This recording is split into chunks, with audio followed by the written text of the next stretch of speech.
Jordan, up top. Let me know when they're about to walk out.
After a successful 2-0 road trip to Middle Tennessee State University, the Embry-Riddle Eagles come back home for their second SCHC matchup of the season. It's the University of South Florida against Embry-Riddle. Nick Gimble alongside team president Jordan Shepard for this Friday night's matchup. Jordan, thanks for being here. We missed you last time. Adrian Deborah was a great stand-in. Glad to have you back up here. Talk about that first full road trip for this team and what it means to come back on a 4-game winning streak. It was a good trip, and what was good about the trip is the team never let up. There was a little bit of a scare at the end of game 2, but 8-3 win the first time, 3-2 win the second time. Kyle Usiak's the hottest player on the team right now. He scored a hat trick his first game, got a goal in the second game. Seems like he's getting a breakaway every single goal that he's scoring on. He scored a couple breakaway goals in the weekend. But one thing that's different, especially from when I was last in the booth in our home opener, is the defense is a little bit more conservative. They're not pinching all the time. The forwards are supporting the D on the back check. And those are the differences that really have get this Embry-Riddle's game, and they're scoring goals. University of South Florida Bulls in their road green uniforms with a soft gold trim on the waist, elbows, and socks. Moving left to right across your computer screen, we thank you for joining our Embry-Riddle YouTube live stream of this Collegiate Hockey Federation matchup. Embry-Riddle in their home white uniforms, navy blue and brighter gold trim, defending and moving right to left across the ice surface. They turn it over and it goes into the blocker hand of starting goaltender Mac Beatrice. He gets his second start of the season. His first start, he played the first half against UCF on September 17th. So this is potentially the first time that Mac Beatrice is going to have full game action, because Coach Bob Joyce just wanted to see what his new goaltenders had in store for him. Yeah, and all the goalies on this team could be the starting goalie. We have a lot of depth at goaltending. We had, I believe, 7 goalies try out, maybe 8. And so it was a tough choice, and in the end, all these guys give the team a chance to win every single night. And there is the hot hand of Kyle Usiak. A smart play springs Noah Austin down that right wing wall. Doesn't take the shot. He holds onto it to the near side corner. Cycles it back behind for Trevor Reese. He turns it over. It was a good read back behind by team captain for USF, Scott Nelson.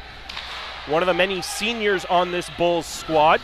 But a great back check from Reese forces the turnover at neutral ice. It's skated down by Owen Welch, the freshman. He's run into the boards, getting it down the near side, and this one goes up off the iron and goes into the left armpit of Beatrice, as a little bit of extracurriculars already in front.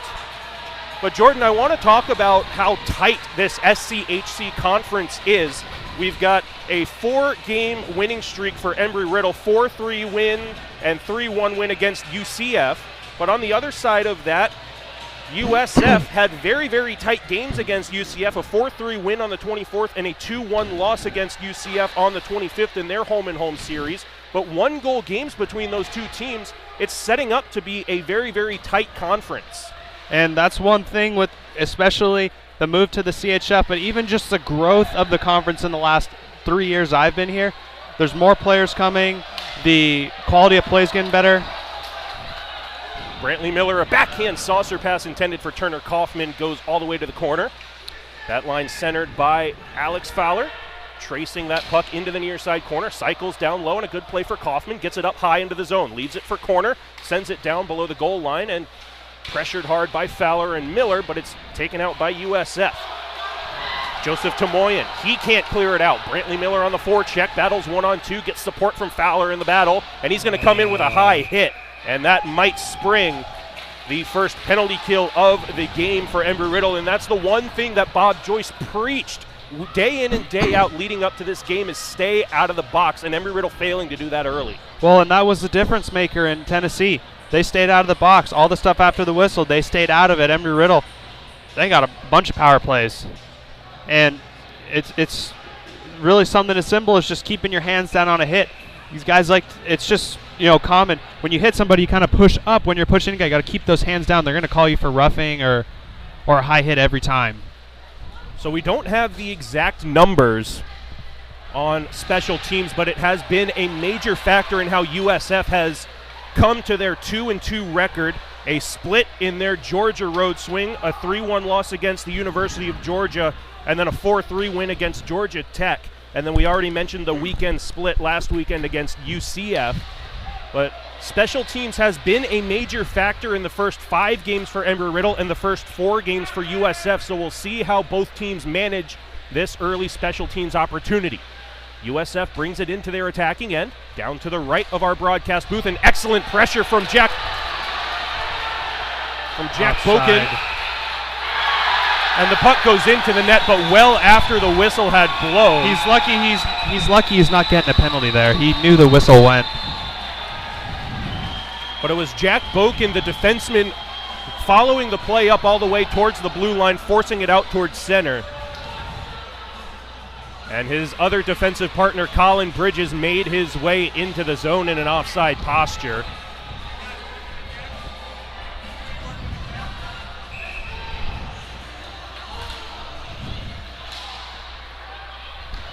This one is going to go down into the corner. USF will set up on their power play breakout down the left wing wall.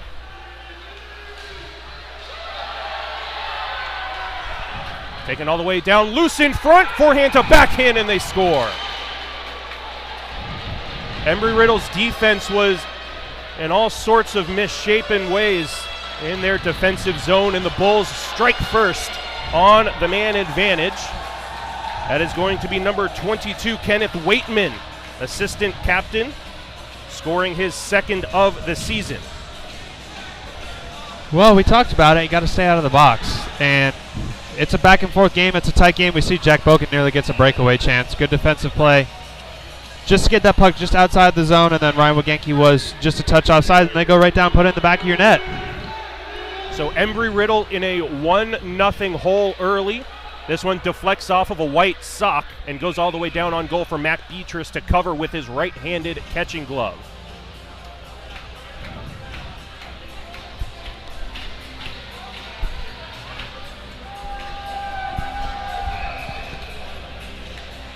.16:36 left in period 1.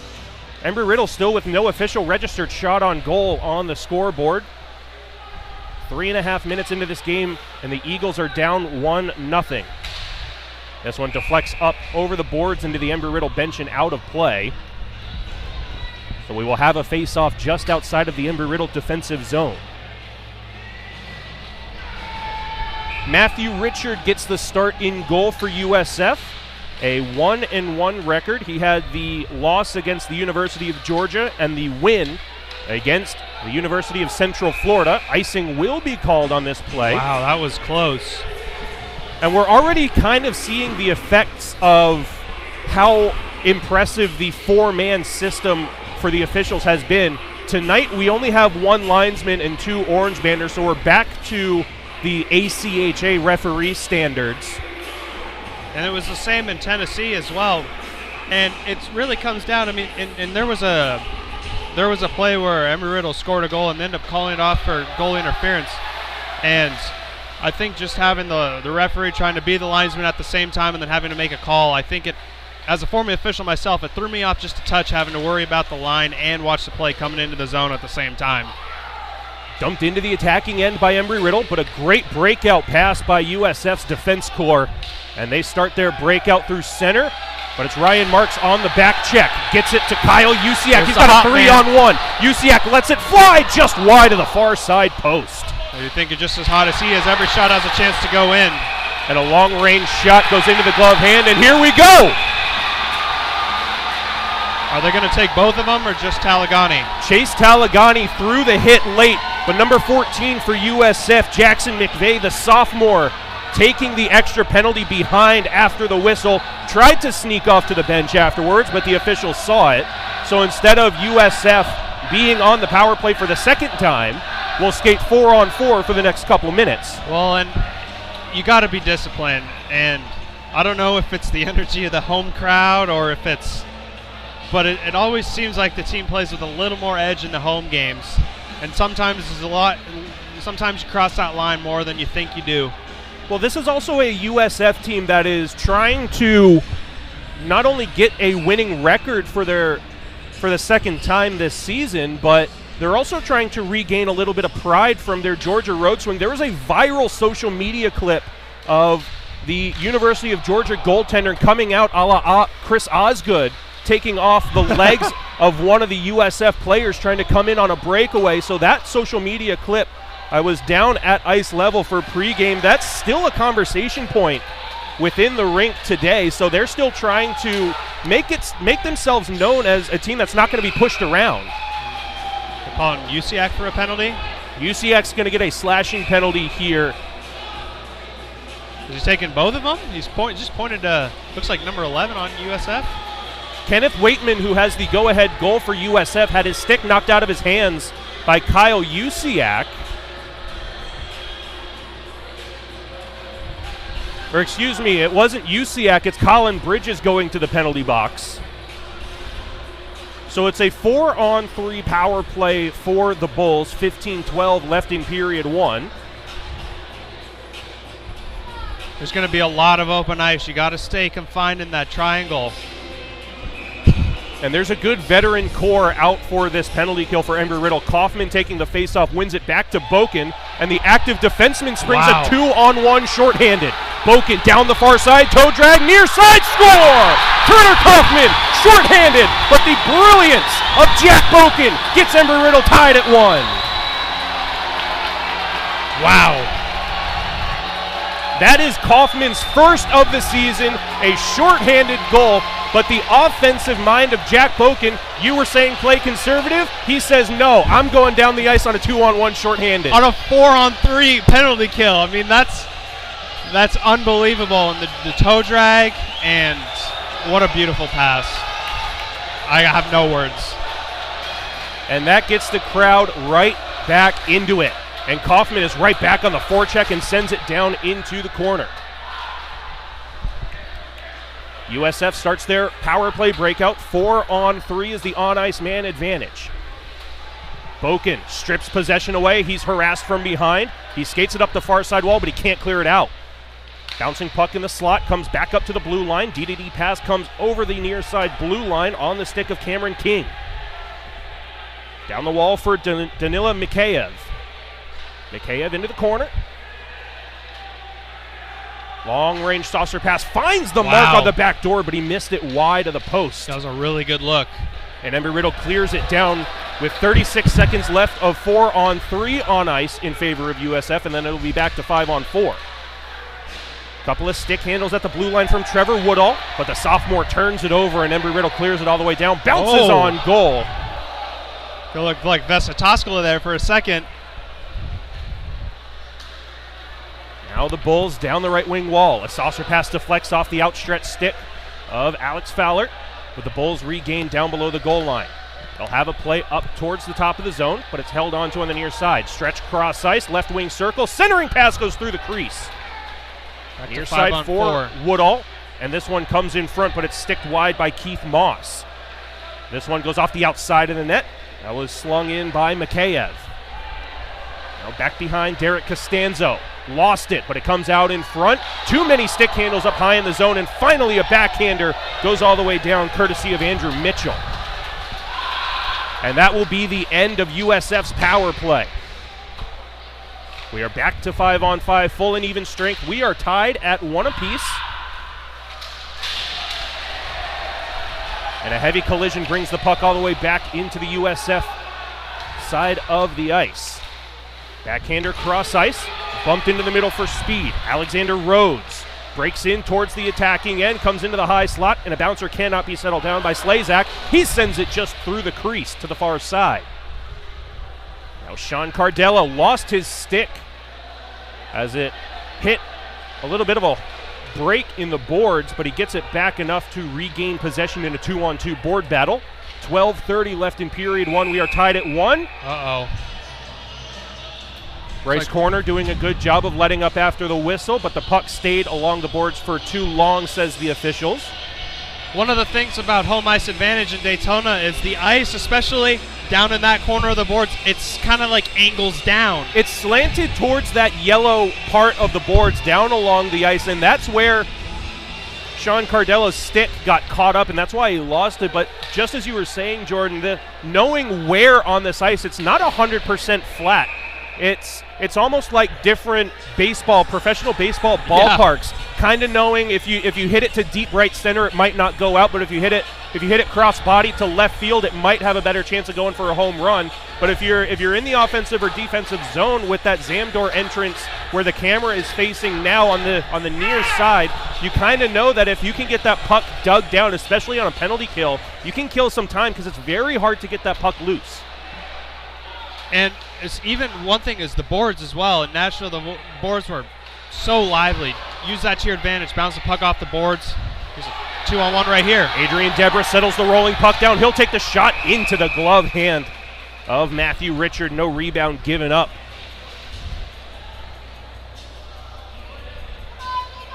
It was Colin Bridges who started that play after intercepting the pass.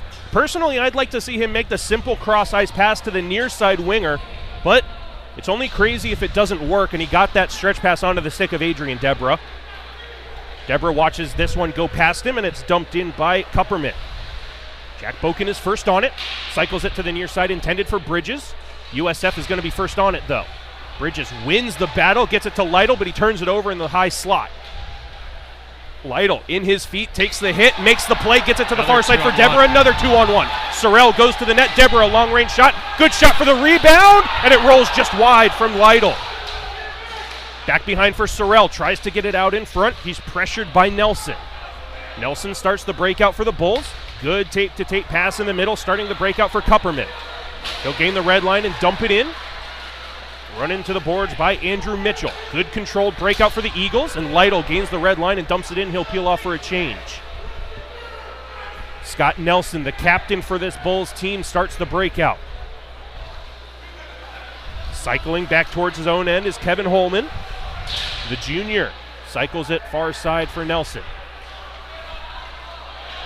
Stood up at the blue line by Costanzo, but it goes down for Mitchell. That stop was read well by Tamoyan, but it is Corey Benny supporting his defense well. And the breakout goes past Talagani, and icing will be called here. Go back to that couple 2-on-1s on the same shift by the Sorrell, Deborah, and Lytle line. Bob Joyce loves that line. They're a physical line. They grind it out, and they get their chances as seen twice. One thing that's really impressive about David Lytle in this game is his skate blade is cracked right in the middle. Yikes. And he spent all week trying to get his skates fixed, and he doesn't have the steel that you can pop in and out. And he's actually playing on that cracked blade for the second game in a row.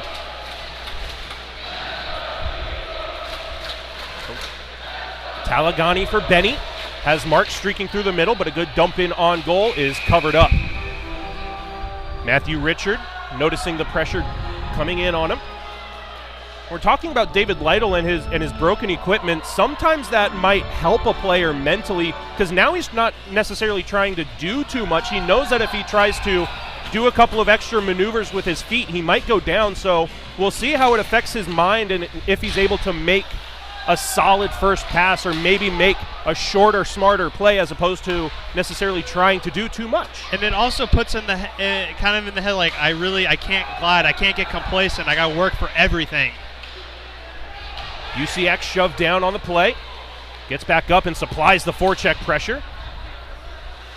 Taken by Jackson McVeigh. Dumped off the near side wall. It's a foot race. Zachary Slazak wins it 2-on-1 potentially. Cross-ice pass. Goes through the stick of Tyler Young. Good back check by Noah Austin there to force that pass. Trevor Reese skated past the defenseman but comes back up towards the blue line. Taken by Slazak. He'll send it cross crease. Comes up to the far circle. And this one goes through the body of Mac Beatrice. And USF regains their one-goal lead. It's 2-1 with 9 minutes and 30 seconds left in period number 1. They got caught running around in the defensive zone. That is going to be Tyler Young's first goal of the season.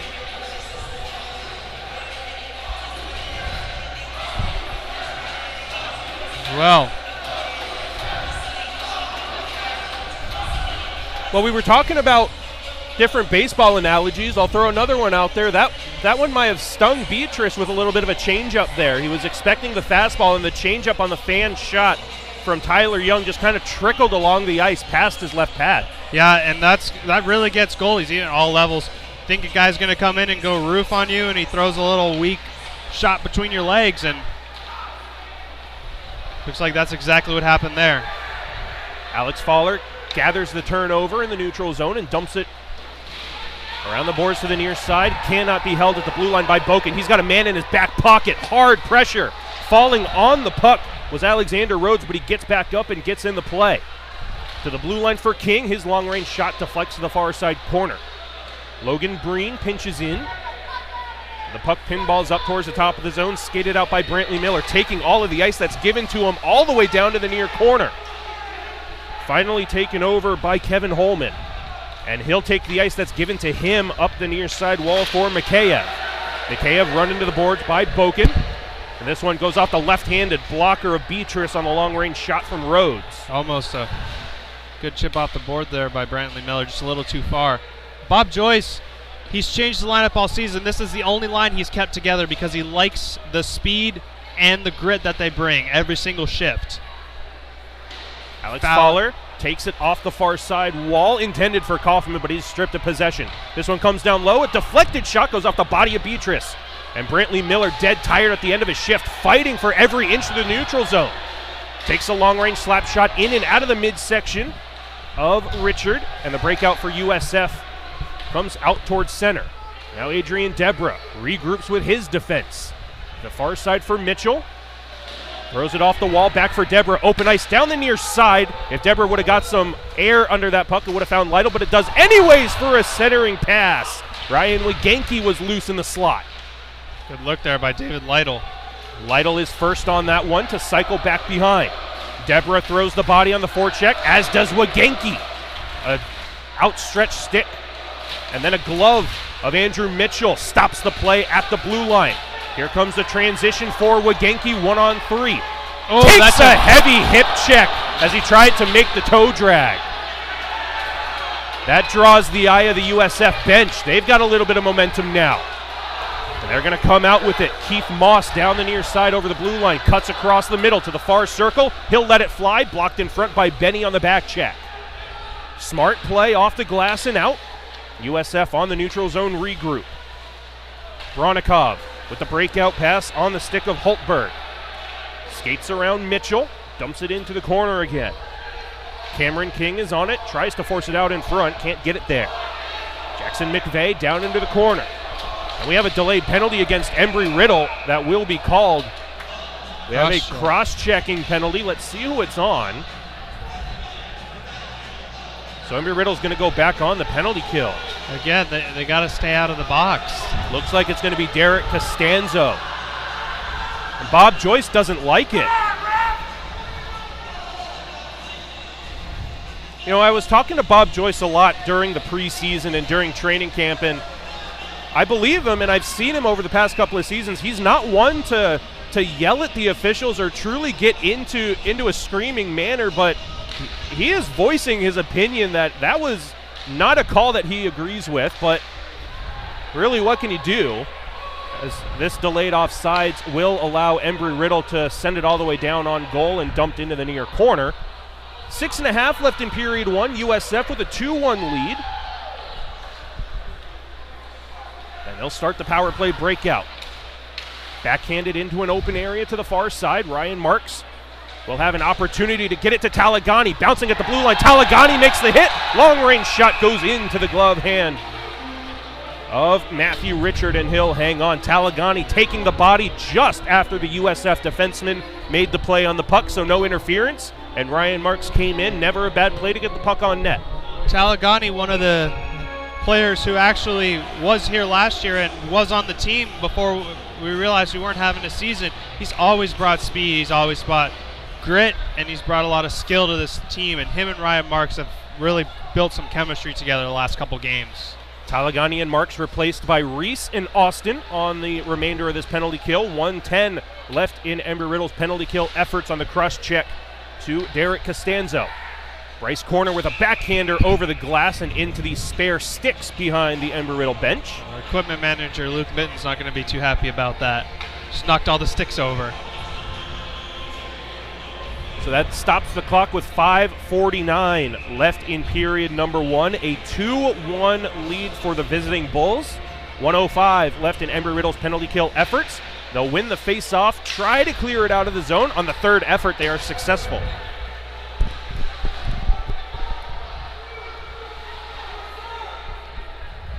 Keith Moss behind. Elects the left wing. Cross ice over the blue line. Kenneth Waitman scored the first goal for the Bulls, turns it over at the blue line, and Embry-Riddle sends it down.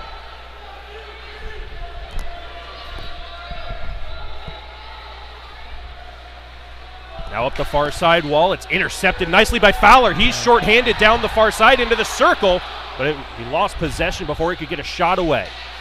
Good penalty kill forecheck pressure between Fowler and Kaufman. 20 seconds left on the man advantage for USF. Tape to tape for Parker, and he'll get the give and go right back. USF battling to gain entry into the attacking end, but they're sent back to their own half of the ice. 5 seconds left until we're back to full and even strength. Back onto the stick of Parker.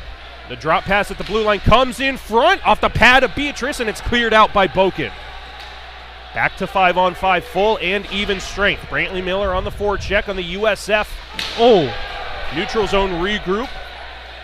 Big hit by Brantley Miller right in front of the USF bench. Brantley Miller is going to be the recipient of the geometric pass from Boken. Miller knocks his man down to the ice, showing his strength on his skates. He is on a mission right now. Fowler knocking his man down, but USF starts the breakout. In towards center. Slazak to the far side, comes back in front for Slazak, but it goes through his stick.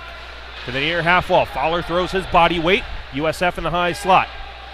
Slazak with a backhander, blocked by Costanzo. Off the glass and out. USF all the way back to their own end. Embry-Riddle with a 3-man forward line change. Up the near side wall, deflecting off the USF stick, so no icing. Holtberg will supply the forecheck pressure. Crazy. And this one goes off the boards, as we were talking about how the Zam door entrance area has those awkward angles. Sorrell with a shot that goes wide to the far side post. To the blue line, and a shot goes off the right pad of Matthew Richard. Sorrell down low for Lytle, throws it off a body, and it looks like it's back behind the right pad, but it's on the outside of the net. David Lytle tried to throw that one in front. It went off the right arm of USF goaltender Matthew Richard. Adrian Deborah was there in front. It was just good heads-up play. So face-off near side circle in Embry-Riddle offensive territory. They trail by 1. It is a 2-1 lead for the Bulls with 3:18 left in the opening period. Embry-Riddle makes use of their last change as the home team. Top line out for the Eagles, but it's the Bulls to come down the ice in an attacking posture, and now the Bulls are going to be on the power play again. That is a late call by the officials. Bob Joyce doesn't like this one either, and like you were saying, he doesn't talk that much. Well, here's what I saw. I saw Mitchell with his stick kind of up high on the stick of number 25, Danila Mikheyev, but the arm of the official stayed down until Mikheyev looked at the official, and then the arm went up. So USF back on the power play, but already with one shorthanded goal. Embry-Riddle's not going to back down on the man disadvantage. Talagani and Marks down low, again shorthanded. Talagani, he draws a penalty. He's going to draw the hooking penalty against USF. As Cameron King and the junior is going to negate his team's power play. We'll skate 4-on-4 for 1 minute and 42 seconds. Still a 2-1 lead for the USF Bulls with 2:49 left in the third. Shots 11-10 in favor of USF as well. Well, this is where Embry-Riddle, they got to take advantage. They've been all over USF, especially on this PK forecheck. While their speed, they got Marks and Talagani out there. Those guys are going to win battles and get towards the net. I think they got a really good chance of putting one in the back of the net here. Face off far side circle. USF will win it. They'll start the quick breakout. Off the backhand of Tamoyan. And a quick transition now for Embry-Riddle. Marks, the drop pass. Talagani back down low for Marks. Goes off of his right skate and he couldn't get a handle on it. Transition for the Bulls. Thrown all the way down. Icing should be called. The arm of the linesman was up, but the referee down low lets it go. Wow. Not sure why the linesman didn't blow his whistle with his arm up to signal icing, but play continues. Now this stretch pass goes off the far side wall. No. Boken lost the handle. USF on a 2-on-1 to the near side, and the Bulls lose the handle. Zach Parker had it roll away from him. It's a good break. Jack Boken got a good break there. Boken taking punishment. Tripped up on the play, no call coming. 1:50 left in the period. Again, nearly for the smart play off the glass and out. And we have an interference or boarding penalty. Boarding call. I think that's a makeup call. If you want me to be 100% honest with you, Brantley Miller had a hit from a similar position earlier in the period and it didn't get called.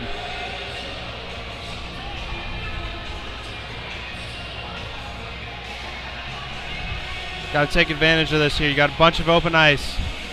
Got the hottest guy on the team right now, Kyle Usiak, out there. Usiak centered by Noah Austin. Jack Boken and Colin Bridges at the blue line. 4-on-3 power play for Embry-Riddle, and they will set up shop. Boken for Usiak in the corner. Back to Boken. Near side top circle, far side Bridges. Sends it in front, deflected, rebound is there. Good deflection from Usiak. But the rebound is corralled by the Bulls and sent all the way down with 90 seconds left in period one. 20 seconds until Embry-Riddle is at full strength and will have a short 5-on-3 power play. And then it will go quickly to a 5-on-4 power play. Boken onside over the blue line, down the right wing, around the horn to the near side corner.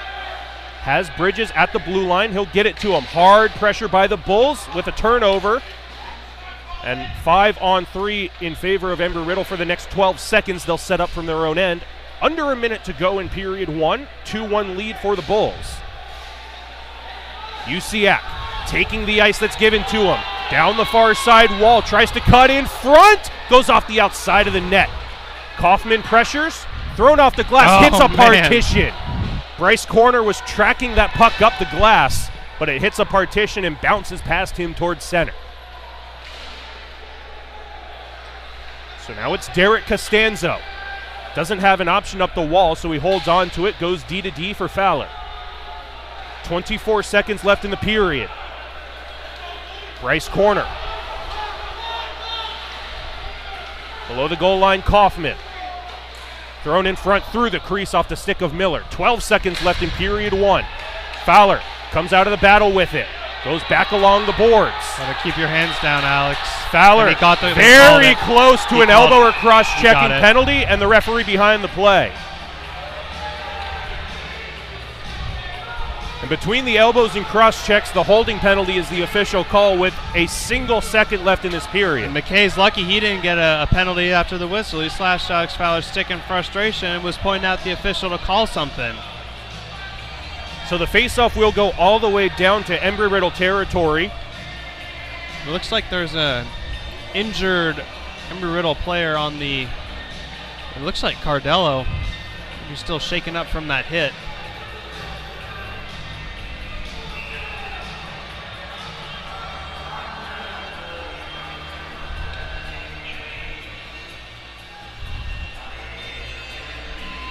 And in the final second, the face-off win by USF means nothing. So here is where we stand on the scoreboard.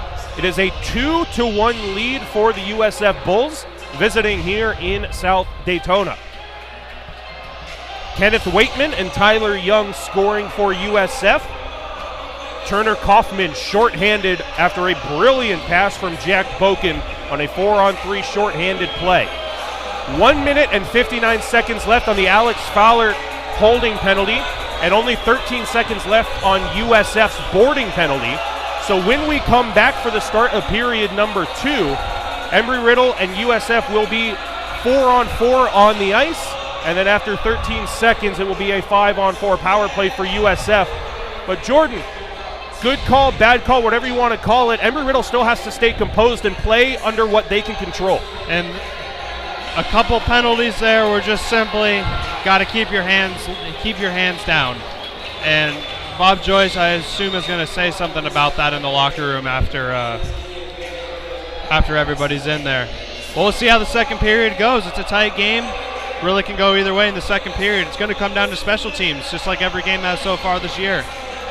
So we will be back for the start of period number 2 here shortly on the Embry-Riddle Eagles Broadcast Network.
We're up with the sun, on the flight line, on the quad, on the track, in the sky and in the surf.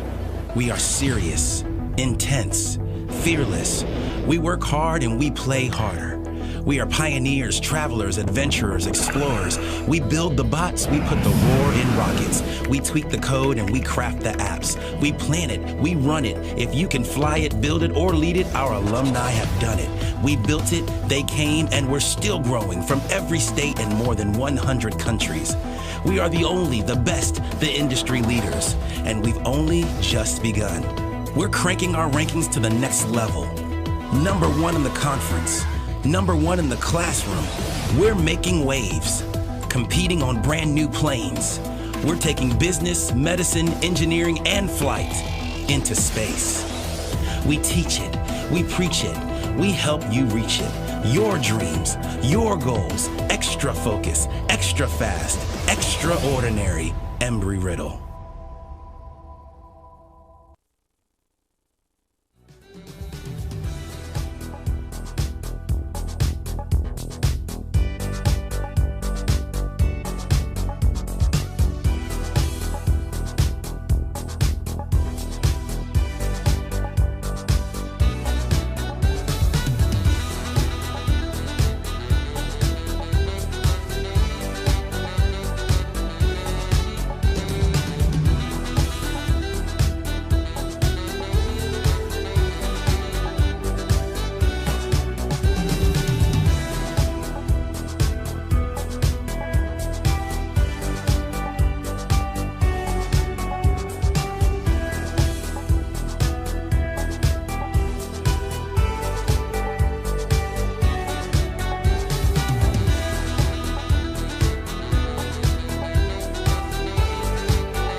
Academic excellence is the first priority of our team.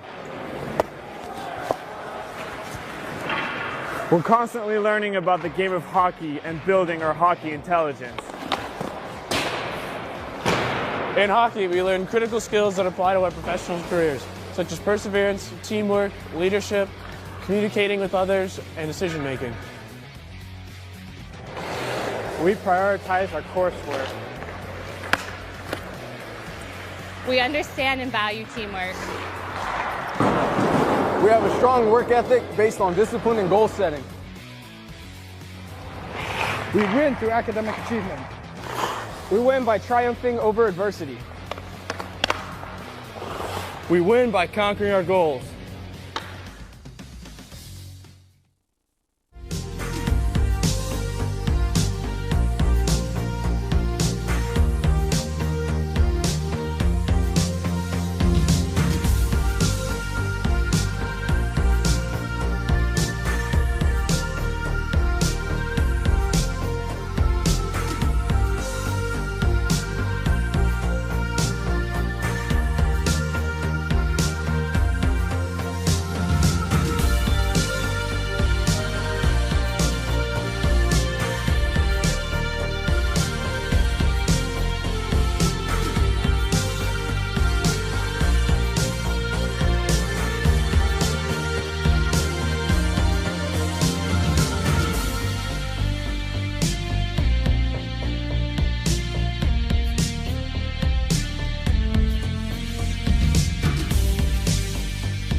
welcome back to the ice your Embry-Riddle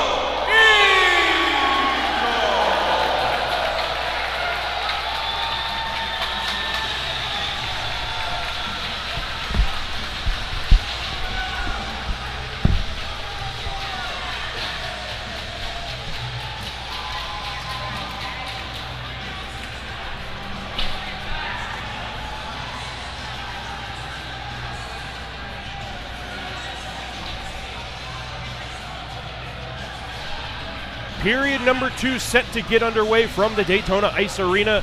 The USF Bulls visiting the Embry-Riddle Eagles, and it's the visitors that have the upper hand after 20 minutes of play. Kenneth Waitman and Tyler Young scoring for USF, along with Turner Kaufman scoring shorthanded for Embry-Riddle. Nick Gimbel alongside team president Jordan Shepard. Jordan, what is the vibe down at ice level right now? Well, a lot of the guys were frustrated with how the game's been called so far by the officials, which is justified, but you got to keep that out of your head. Another couple things, Sean Cardello, his injury, he's dealing with a potential head injury. He was going to see how he felt, and Alex Fowler's shoulders bugging him just a little bit, but both on the bench, looks like they should be good to go.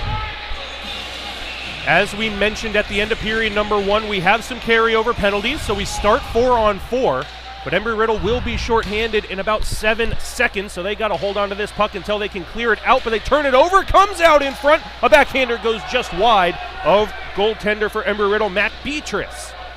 USF is now at full strength, and they have offensive possession. USF will have to chase this back down into their own end. The Bulls in their road green uniforms with a dark gold trim moving right to left across the ice surface for period number 2. Embry-Riddle in their home white uniforms moving left to right across the ice surface. Looks like the ice is just a little sticky, just a little wet out there. Trevor Reese lost the handle in a wet patch, and here's a 3-on-2 for the Bulls. They'll send it down the far side for Alexander Rhodes. His shot goes into the right-handed catching glove of Mac Beatrice. No rebound given up.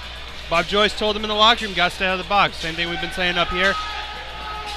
And players got to keep their hands down. It's an easy call for the ref, even if you're not actually doing anything. They're going to call it.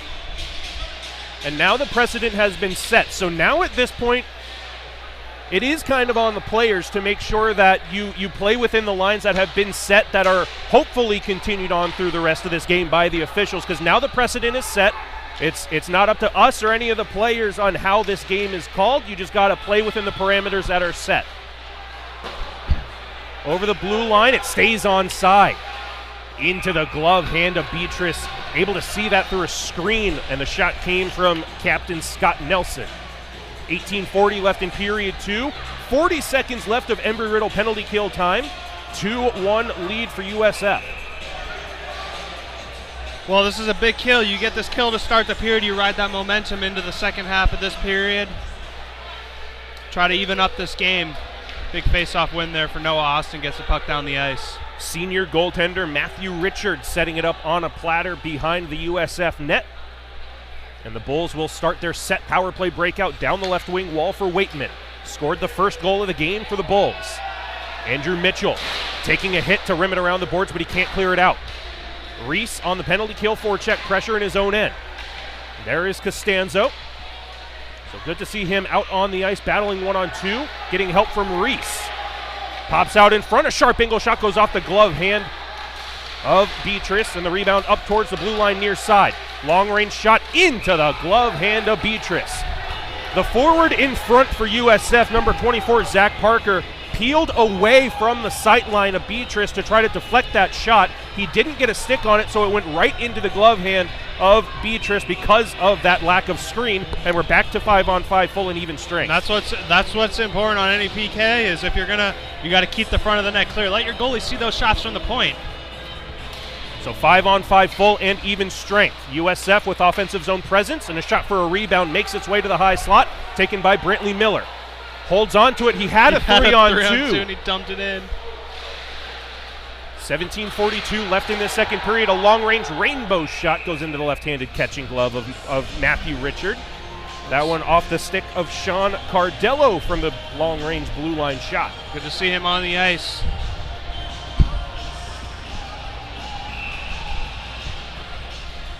$17:39 left in this second period. Shot 16-13 in favor of the visiting Bulls. Turnaround shot from the faceoff win from Kaufman went wide. Corner for Miller to send it cross ice to the near side half wall. Fowler steals possession away and dumps it down low. Miller shields with his body. Fowler tries to get it up to the blue line, and a rolling puck is pitched out. Possible 3-on-1 for USF down the far side wall. Excellent back check from Alex Fowler and from Bryce Corner. Wow, what a great back checking effort by both of them. And it's that speed forces you to make that quick decision, not necessarily the right one. And we got a hand pass. Closed his hand on the puck. Here we're going to have a delay of game penalty because of that. I thought the referee was signaling for the faceoff to go outside, but the arm motion of basically sending the faceoff outside is a delay of game penalty because the Embry-Riddle player covered the puck with his hand, so Embry-Riddle's going to be shorthanded. Bryce Corner goes into the penalty box. I've never seen that. Bryce Corner got cross-checked from behind onto the puck, and the referee gave him no time to get up. So USF will have another power play with 17 minutes left in the second period. They send it down off the end boards into the near side half wall. David Lytle with a backhander gets it out to neutral ice. Christopher Sorrell chasing this one down to the near side. Now Mikheyev starts the breakout, and another wet patch down in the USF zone will stop the breakout momentarily, and miscommunication from the Bulls will hold things up at the red line until reinforcements bring it into the attacking end. Lytle throws his man into the boards. Excellent back check there. Comes out up high, and there's a good save, confident save at the top of the blue paint from Mac Beatrice. And the Killers just caught with their backs, puck watching. But a great job there. Jack Boken tries to step up in the neutral zone on a hit. David Lytle and Chris Sorrell both recognize that and jump right into his spot and cover for him. 1 minute and 19 seconds left in the Embry-Riddle penalty kill on the delay of game penalty to the Eagles. The Bulls win the face-off to the near side. This shot goes deflected up into the ceiling, so the face-off should stay in the Embry-Riddle defensive zone. I went right into Beatrice's glove off the ceiling. Does that count as a save? We'll put it down for a save. 16:15 left in this middle frame. Face-off will migrate to the near side. The right-handed catching glove of Beatrice.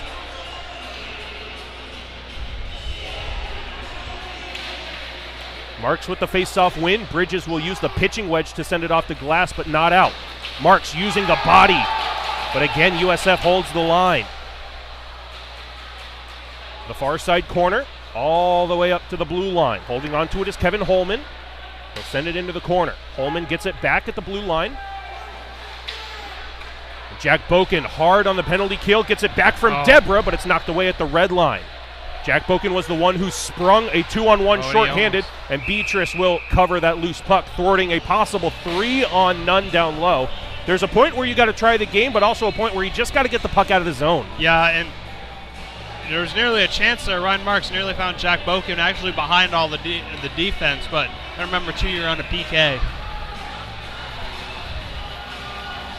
40 seconds of penalty kill time left for Embry-Riddle. Face-off near side circle, Bulls emerge with it. Straightaway blue line shot is not taken, and a spinorama move by Keith Moss. Now straightaway blue line comes in towards the high slot, poked at a couple of times and skated out by Kaufman. Got to get that one all the way down the ice because now USF has good neutral zone presence instead of starting from back deep in their own end. Moss, the freshman, sends it cross ice to the blue line. Welch into the corner, too far away from the intended target, but it's skated into by Mikheyev. Thrown off the boards, not out, skated back behind by Wagenki. 2-on-1, back to 5-on-5, full and even strength. Kaufman tries to get it back, but it's taken away by the Bulls down the near side wall. Kaufman's just got to take that puck in and shoot it, be less selfish. Andrew Mitchell to the far side. Costanzo off the wall. Talagani takes a hit to make a play. 2-on-1 down low. Far side shot goes into the midsection of Matthew Richard, potentially looking for a rebound off that shot. Just got a little bit too much air under it and got the chest protector instead of the leg pad. Guess he must have heard me. He had a 2-on-1 a couple seconds after that. The chances are coming for Embry-Riddle. And now we're back to 5-on-5 full and even strength. The theme of this game now has to be just stay out of the box. And you're, like you said, Jordan, the chances are coming, but now you've got to take advantage of them and make sure they keep coming. And it's hard to get any momentum when you're constantly on the PK, off the PK. You got to be able to string a couple good shifts together, get some momentum going, get the cycle going. Bryce Corner trying to throw it up the wall, comes out in front and chipped up the wall by Ryan Marks. Talagani with a breakout pass for Corey Benny, but it goes behind him. This one gloved down at the blue line, no icing and no hand pass. Heavy collision by Bryce Corner. He got lucky that he didn't get called. It looked like he got a little bit of the face. Delayed offsides is touched up by the Bulls. Sean Cardello rims it around the boards to the far side. Again, Talagani takes the hit, makes the play. Benny sprung by Marks over the blue line. A backhander from Benny goes for a rebound intended for Marks, but it's covered up. 13:44 left in this second period, and the crowd is back into it. Good look there by Ryan Marks on that breakout, and Benny does the right play. He goes to the net, tries to throw it off the pads, and like we saw it go on Beatrice earlier, that changeup sometimes throws the goalie off. Get an offensive zone faceoff, chance to keep the momentum going. Noah Austin wins the faceoff but loses the battle, and the Bulls have an opportunity to clear it out, and they take that opportunity. Boken with a toe drag dangerously at center, takes a whack, and the delayed penalty right in front of the USF bench. So Beatrice goes to the bench for the extra attacker, and it will be touched up by USF. And again, another late call from the officials. Everybody in the crowd with their arms up in the air. Finally, the official blows it down, and the guilty party is Ivan Bronikov. That was a very hard slash. I heard that one through the headset. So a 2-minute power play for Embry-Riddle. 13:26 left in period 2. Embry-Riddle trails by 1 with an opportunity to tie. Austin centering Usiak and Reese with Kaufman at the blue line along with Boken. Usiak throws it into an open area to the far side. The Bulls are first on it. The backhander goes to the blue line, held in by Boken. Second effort, poked at a couple of times right in front of the Embry-Riddle bench. Embry-Riddle's got to outnumber here. It needs to be a 3-on-2 battle instead of a 2-on-2, and because of that, USF gets it out to neutral ice. Oh, wow. Kaufman really? Thrown into the boards head first, and the arms stay down. It was a cross-check to the back of the numbers. Good to see Kaufman get up and get into the play. He'll carry it around the boards to the near corner. Cycle for Usiak, the hot stick so far in the past 2 weekends. Boken to the corner, through the stick of Austin. He'll chase it down with Kaufman. Back for Austin, far circle, sends it off the midsection of Matthew Richard, the rebound behind. And this one will be called as Trevor Reese knocked down from behind. And that one is officially a holding penalty with 1:08 left in the original. And now Trevor Reese takes a slash in the back of the legs as well as a couple of chirps from behind the play. I'm surprised they didn't call it. He did. He got slashed as Zach Slazak behind the play with a two-hand lumberjack to the thigh, or excuse me, the calf. The back of the leg goes uncalled, but it is a 5-on-3 power play right now for Embry-Riddle. They have to take advantage of this one as it goes deflected up over the glass and out of play in the corner, so it should stay in Embry-Riddle offensive territory. Head coach of the Florida Panthers, Joe Quenneville, used to say, and still does say, if you can't score on a 5-on-3 in the game, you don't deserve to win the game. It was one of the big things for Embry-Riddle in Nashville is they were scoring goals on the power play. Even at UCF a couple weeks ago, they scored 2 power play goals. And a little too lackadaisical right now, but excellent hard work from the captain negates the icing call. Embry-Riddle's got to set up shop now to get that puck moving around the perimeter. Boken, the defenseman behind the net, tries to force it out in front, deflected down and covered by Marks at the blue line. Near side, Corey Benny. He'll take the shot off the outside of the net. Talagani chases it down. 20 seconds of 5-on-3 play. Loose back behind, a two-man swarm from the Bulls on a 5-on-3 penalty kill is successful. They're really aggressive on this penalty kill. Sometimes when you're on a 5-on-3, you expect to have a little bit of time, and when that time's not there, it throws everything off. Marks, centering pass, tries to force it through the middle, and he'll corral it at the near corner. 5-on-4 now as one man comes out of the USF box. Boken's shot gets deflected over the glass and out of play. 11:18 left in the second, 46 left in a 5-on-4 power play. And Jack scored 2 goals at USF on the power play from the point through a screen. He did the same thing in Nashville. That play's been working for him. So back to 5-on-4 in favor of Embry-Riddle on the ice, but they trail 2-1.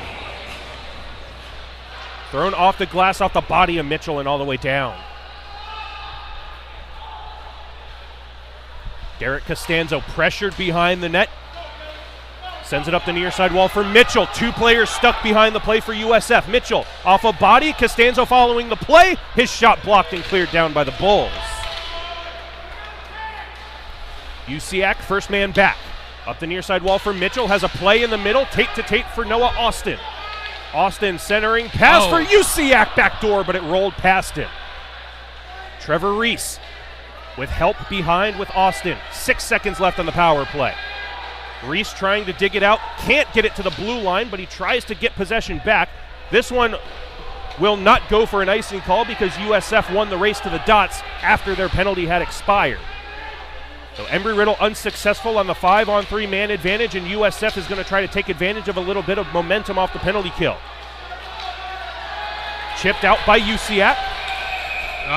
And a delayed penalty should be against USF because they had possession. That's Trevor Reese. Oh no, he's going to the bench. Who is it? It is an interference penalty against the Bulls, and it looks like Zach Slazak is being lectured on the way to the penalty box. Got to take advantage. So the hockey gods make up for the missed slashing behind the play as Slazak takes an interference penalty just as USF killed off a 5-on-3 penalty kill. 10-12 left in the second period. Shot 17-16 in favor of USF. 6 players out right now for Embry-Riddle. Looks like. Not sure why Ryan Marks is not allowed to stay out on the ice. Embry-Riddle has last change. I think it's because the change had already been completed. But Bridges. Joyce has this Kaufman, Miller, and Fowler line out there. Bryce Corner, too many stick handles at the blue line, comes back out towards center. Alex Fowler sets it up for Kaufman on a tee. Tripped up on the play, no call, as Kaufman kind of got his own feet tangled trying to make a play back behind the boards. So Bridges from behind his own net. Up the far side wall for Kaufman. Gets a toe drag to get around. 3-on-1 on the break. Centering pass goes over the crossbar. Excellent glove save from Matthew Richard on the point blank shot. Keeps his team up by 1, and his defense does the rest of the work to clear it all the way down. It was a great look there. Brantley Miller just about an inch away. A quick up for Brantley Miller. 2-on-0. Marks in front with Miller. A one-timer, they score! Colin Bridges with excellent vision up the near side wall for Brantley Miller, and a one-timer backdoor for Ryan Marks. We're tied 2-2 with 9:10 left in the second period. What kind of change was that by USF? Brantley Miller's just standing there. He's got nobody there. He could have had a sandwich and a drink and then taken that one in and still had a 2-on-0 with Marks.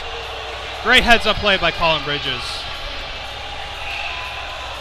And Colin Bridges gets the reception at the bench that he deserves. A little bit of communication, too. I saw Mac Beatrice talking to him. So it was Beatrice who told Bridges about Brantley Miller, and then Ryan Marks using his speed to get up in the play as well. We're tied at 2 with 9 minutes left in the second period. Bouncing puck for Costanzo. Pressured from behind. Gets it over the red line, and he'll use a backhand to dump it in. Now is when composure is key. Gotta stay out of the box. This one goes all the way down. Andrew Mitchell was there to make a play on it, says USF, but it will go for an icing call. Penalty timekeepers did not have enough time to take the penalty time off the scoreboard, so right now it still says 27 seconds left of USF penalty kill time, but that is incorrect. What is correct is the tied 2-2 score with 8 minutes and 32 seconds left in the second period. Circle, his rolling shot goes wide to the near side.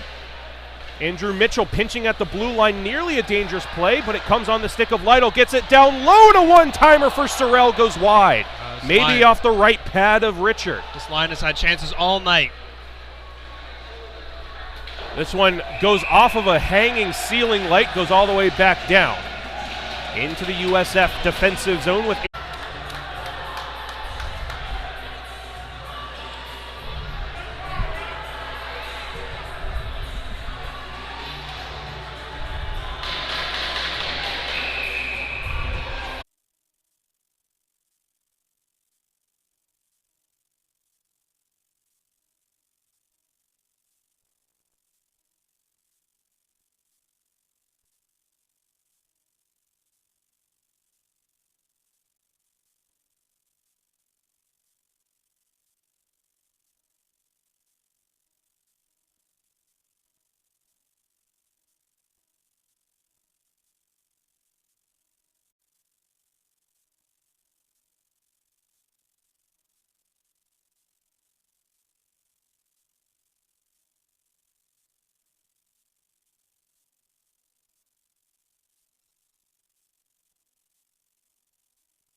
well, we apologize for the internet connectivity issues we have here at the Daytona Ice Arena, but the score has not changed in amongst all of the many penalties we have had. Currently, there is 1 minute and 47 seconds left in the second period. We are still tied at 2.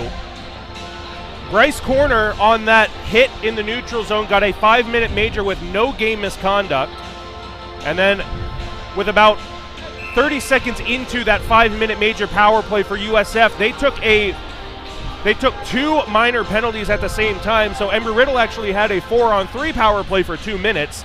Nobody scored on any of their power play opportunities, and we just saw Embry-Riddle get nabbed for an interference penalty, and now we are offside to give us a little bit more time to catch everybody up. So after the 5-on-5 play had started just a few moments ago, after all of those penalties that we may or may not have seen at the beginning of our technical difficulties, nobody has scored on any of their power play opportunities. So we remain tied at 2 apiece with 90 seconds left in this second period. 4-on-4 play on the ice. USF in green, Embry-Riddle in white.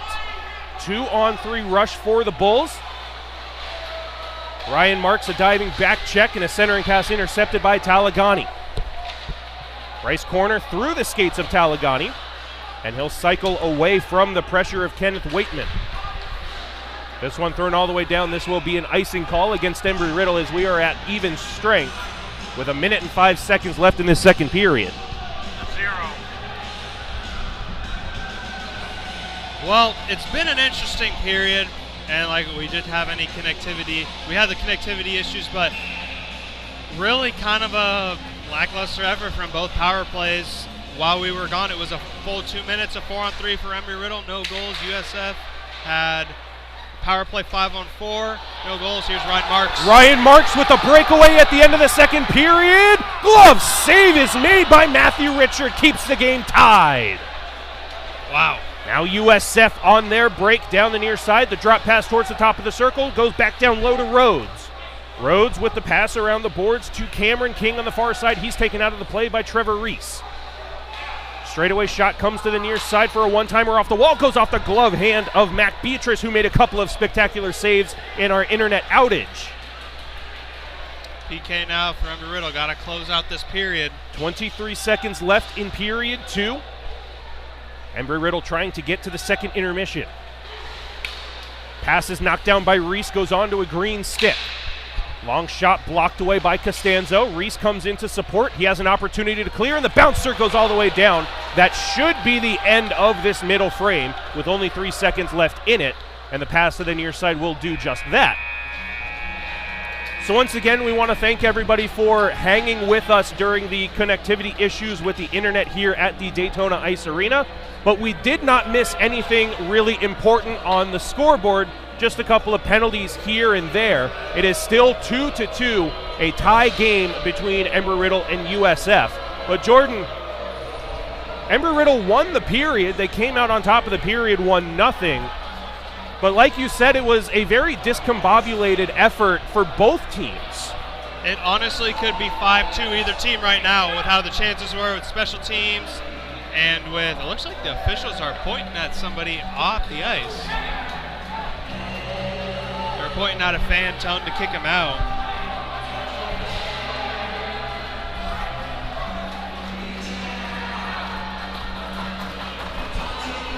So not sure what was said or what was done to have this fan kicked out, but that is down below our broadcast booth here.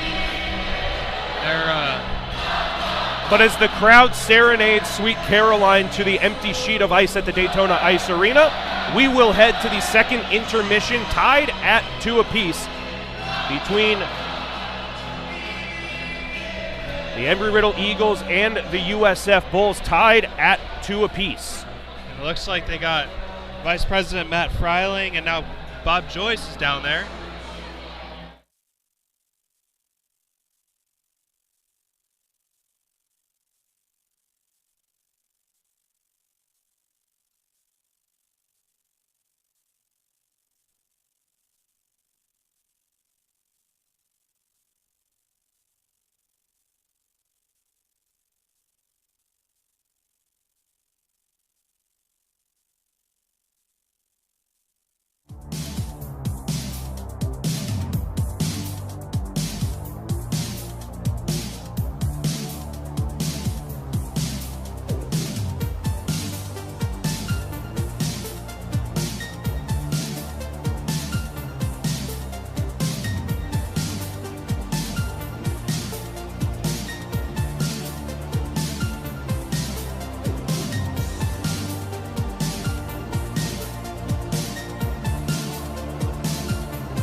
We're up with the sun, on the flight line, on the quad, on the track, in the sky and in the surf. We are serious, intense, fearless. We work hard and we play harder. We are pioneers, travelers, adventurers, explorers. We build the bots, we put the roar in rockets. We tweak the code and we craft the apps. We plan it, we run it. If you can fly it, build it, or lead it, our alumni have done it. We built it, they came, and we're still growing from every state and more than 100 countries. We are the only, the best, the industry leaders, and we've only just begun. We're cranking our rankings to the next level. #1 in the conference, #1 in the classroom. We're making waves, competing on brand new planes. We're taking business, medicine, engineering, and flight into space. We teach it, we preach it, we help you reach it. Your dreams, your goals, extra focus, extra fast, extraordinary, Embry-Riddle.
Academic excellence is the first priority of our team. We're constantly learning about the game of hockey and building our hockey intelligence. In hockey, we learn critical skills that apply to our professional careers, such as perseverance, teamwork, leadership, communicating with others, and decision-making. We prioritize our coursework. We understand and value teamwork. We have a strong work ethic based on discipline and goal setting. We win through academic achievement. We win by triumphing over adversity. We win by conquering our goals.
welcome back to the ice your Embry-Riddle Eagles!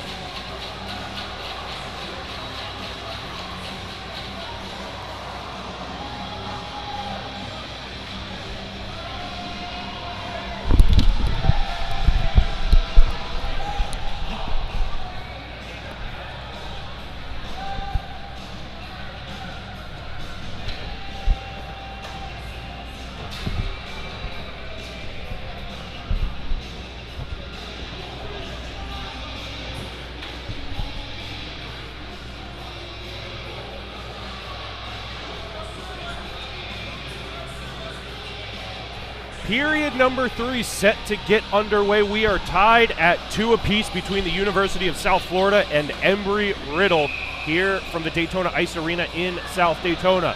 Still 13 seconds left of Brantley Miller's penalty for Embry-Riddle, so the Eagles will start shorthanded, 5-on-4 in favor of USF. Embry-Riddle in white moving right to left. USF in green moving left to right.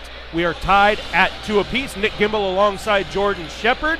We want to thank everybody for bearing with us throughout all of the technical difficulties. We did not miss any goals. We did not miss any scoring. Just a couple of penalties here and there. We did get confirmation at the second intermission that it was a 5-minute major penalty for elbowing for Bryce Corner. No game misconduct handed out, so he is eligible to compete for the rest of this game. Jordan, I asked it at the end of period 1. I'll ask it here at the start of period 3. What is the vibe like down at ice level right now here in this tight SCHC matchup? It's a lot more relaxed than it was after the first period. One thing that was really the talk was the major penalty from Bryce Corner. And I asked him, Jack Boken agreed with me, normally a 5-minute is also a game misconduct, but the official told him he wasn't out of the game, which is a fortunate break for Embry-Riddle because now they keep 6 defensemen.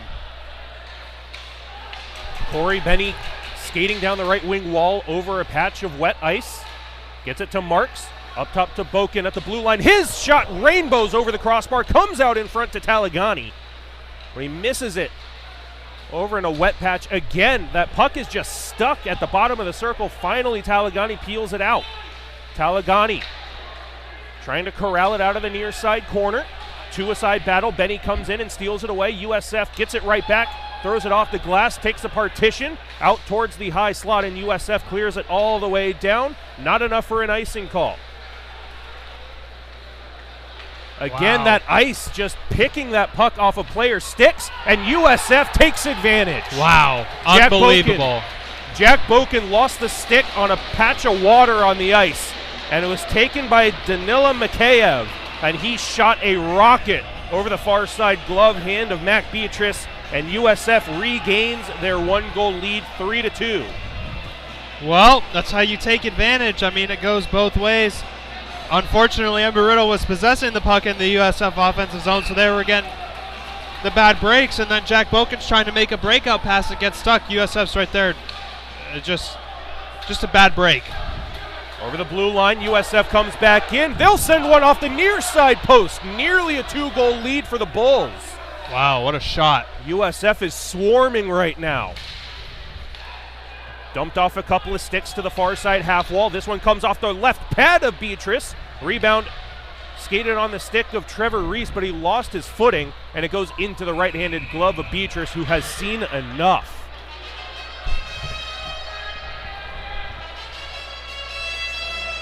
So with 18:06 left in this early third period, USF has regained their 1-goal lead by a score of 3-2.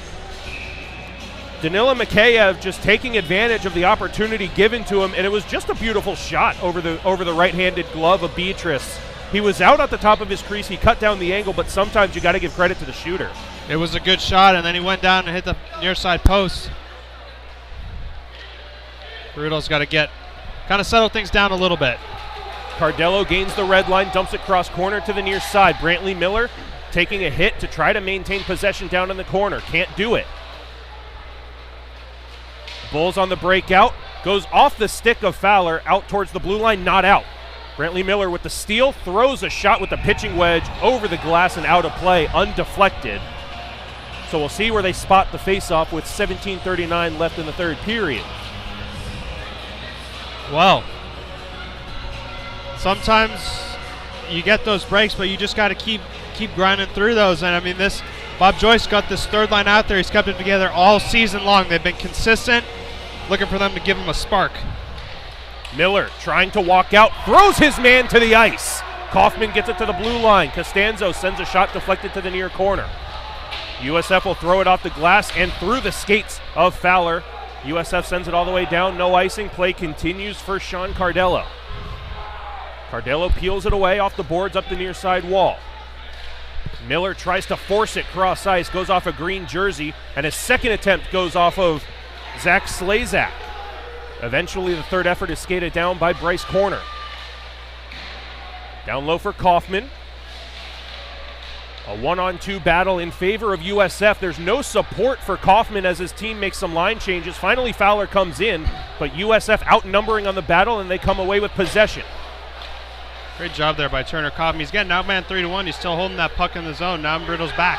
Boken sends a shot off the blocker hand of Matthew Richard and up into the netting. He tried to dump it from the red line around the boards back behind the net, but it hit the body of the linesman. And you know how offensive-minded Jack Boken is. He saw his skating lane and he took it, but his shot goes off the blocker hand of the USF netminder, and the faceoff stays in Embry-Riddle offensive territory. Sorrell, the faceoff win. Boken pinches, and it turns into a 3-on-1 for USF. Down the near side wall is Bartlett. He'll send a shot well high and wide of the soccer net that would have been there. I don't even think that would have hit a soccer net. 16.5 left in the third period. Rolling puck in the slot is taken away by David Lytle. We mentioned his equipment issues earlier and making the play straight down the wall, dumping it into the corner. USF corralling it. They'll send it up the wall for the breakout pass. Through the legs of Lytle to the near side for Hultberg. Oh, wow. Hultberg is stood up at the blue line by Boken, and Sorrell tumbles under his own power. And a centering pass goes into the midsection of Beatrice, and he'll hang on. He took the official out with him. The official, I'm pretty sure, knows that it wasn't intentional. Looks like he's laughing about it. We were talking about David Lytle's equipment. I asked him at the intermission how it feels. He says, honestly, I can't even tell that it's cracked until I'm in the middle of a shift and half of my blade starts falling out and I have to step on it to put it back in. But I mean, he says he feels fine and hasn't noticed it at all game. Costanzo with a collision back behind the net starts the breakout for Wagenki. Into the middle for Talagani. Talagani lost possession over the blue line, and Wagenki will try to bring it in, but it's an offside play. 15:45 left in period 3. A 3-2 lead for USF on the stick of the ever-opportunistic Danila Mikheyev. Picking up the loose puck after Jack Boken for Embry-Riddle lost it on a wet patch on the ice, and the puck stuck right at the top of the circle in his defensive end, and Mikheyev made no mistake with the turnover. Costanzo spinning away from some pressure, sends one cross ice intended for Wagenki, but it goes past him. Andrew Mitchell throws it over the glass and out of play, taking a collision in the process right in front of the USF bench. 15:31 left in the third period. Looks like the faceoff will come out of the zone.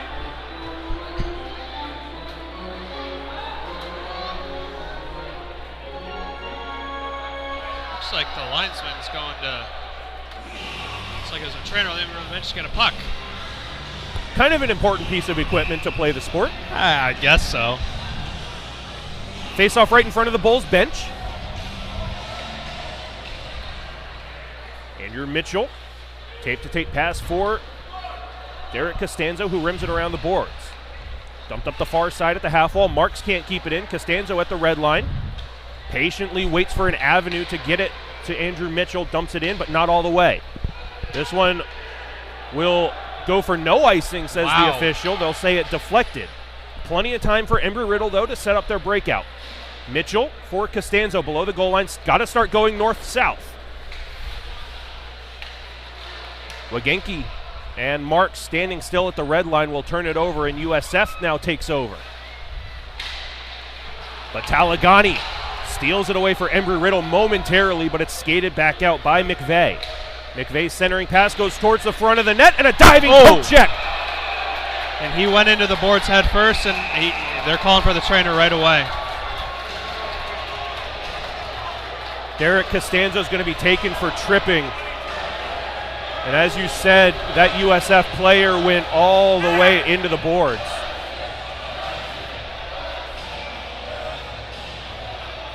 When I see that, I worry about their neck going into the boards at that fast a speed.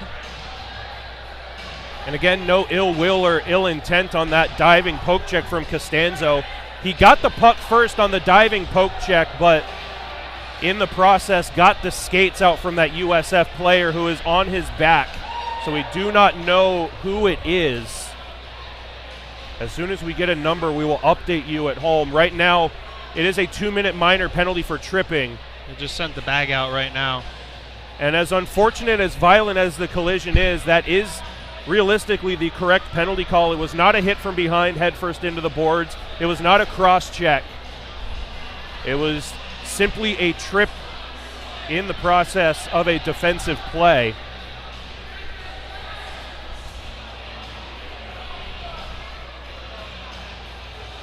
All of this with 14:39 left in the third period, a 3-2 lead for USF. And more medical paraphernalia being brought out to the Bulls player on the ice in the corner. Well, and the good news is he's moving. So I was saying, you worry about your neck, you break something, but he's moving all around. Maybe it was a shoulder. Just hope that he's okay. It's a harmless play. You're just going into the boards, losing edge, and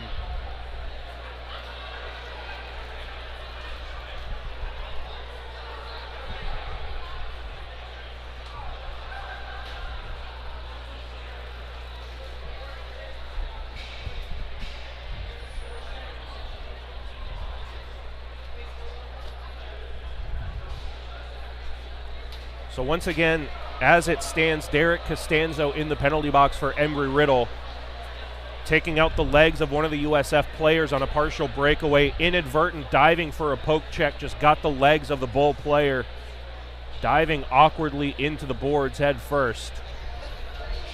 Now the 2-minute penalty time has come off the scoreboard, so we'll have to wait and see what the official call is and what time goes up on the board. To my knowledge, I'm not sure that there is any penalty above 2 minutes for tripping, so if that's the official call, it can only be a 2-minute minor. But a little bit of an update here. It is the Bull player that is down after the collision with the boards is now in an upright sitting position, responsive.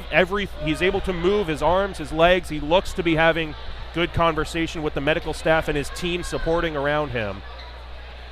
You made the comment when I was going through the certification process, become a rep, but this was Hockey Canada. This wasn't in the U.S. Their ruling was and it looks like he's just getting up now. He's being supported by two of his teammates, but he is able to.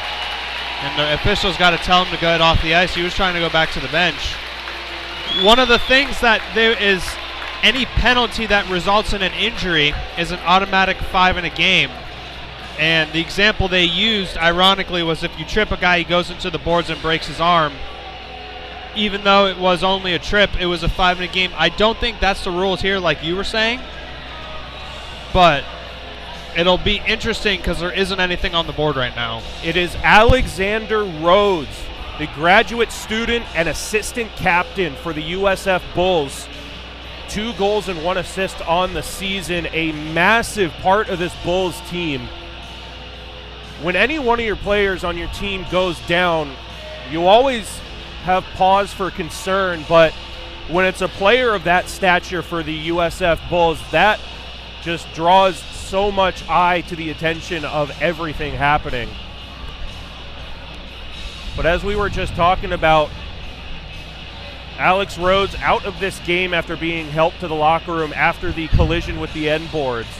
No penalty time is up on the boards. Now it's 5-minute major penalty. Yeah, and Costanzo's wondering why, and I wonder if that's the same rule. I don't have the NCAA rulebook with me, but... And Marks and Fowler are having a discussion with the officials, as well as Kenneth Waitman, the other graduate student for this Bulls team, and the other assistant captain. Everybody getting the discussion from the officials. This is one of the times I wish I was down in between the glass, had a wireless headset. But this is potentially now the second time this game where a 5-minute major penalty does not come with a game misconduct. And it looks like Brantley Miller's telling him to relax. He's trying to, and Alex Fowler's, I don't know, it looks like he's asking the scorekeeper now. He's shaking his head, but he's going to take a seat, so it looks like he's staying in the game. So a 5-minute major power play for USF with 14.5 left in the third, and the Bulls lead by 1 after an early third period goal from Danila Mikheyev. 5-on-4 is the on-ice strength in favor of the Bulls. They'll come into the neutral zone after a couple of toe drags. Good stick handling from Kevin Holman. Holman punished into the boards by Trevor Reese. Cardello gets it up to the blue line and out. With a little bit of support from Noah Austin. Takes half a minute off the 5-minute major penalty kill. Off the left wing wall. Here comes Waitman. Over the blue line all the way around the boards to the near side corner. Gets it to the blue line. Owen Welch. Cross ice for Nelson. Didn't have an option, so he's forced to dump it into an open area. Waitman and Cardello battle for possession. Kevin Holman comes in to support the Bulls. Centering pass intercepted by Reese, and he makes the smart play to send it all the way down. 3-man line change for Embry-Riddle, but again, smart play for Bryce Corner. No call, wow. Bryce Corner takes his man down legally, says the official, and here comes Lytle, short-handed. Rolling puck gets knocked away by Nelson. Lytle's tied up behind the play. Boken with one too many stick handles, and possession is yielded to USF.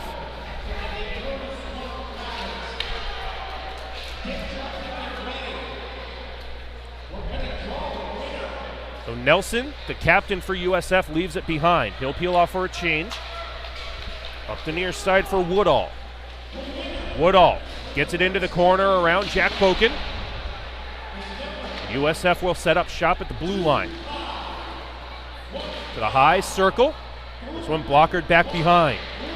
The official took a tumble in the neutral zone behind the play. That's the commotion from the crowd. 2 minutes gone in the 5-minute major power play for USF. Sharp angle shot from the near side. Corner is held on the outside of the net by Beatrice. 2:55 left in USF's 5-minute major power play. 12:34 left in period 3. It is a 3-2 lead for USF. Well, they're just about halfway through this kill. They're going to need a... Marido's just got to kill this one off. You got to ride that momentum off that big kill.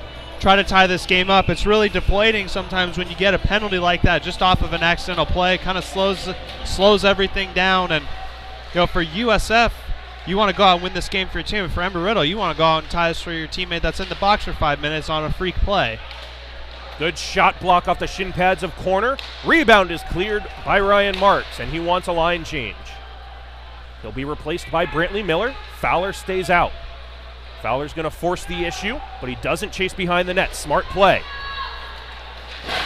Miller throws his man into the boards, forces a turnover, but it's taken away from Andrew Mitchell. Fowler on the back check. Because Fowler did not chase behind the net, he put himself in a good position on the back check to clear it all the way down on the turnover. Now Fowler will support on the forecheck. A 4-man unit for USF comes to the right wing. Owen Welch over the blue line. He is stood up at the top of the circle by Andrew Mitchell.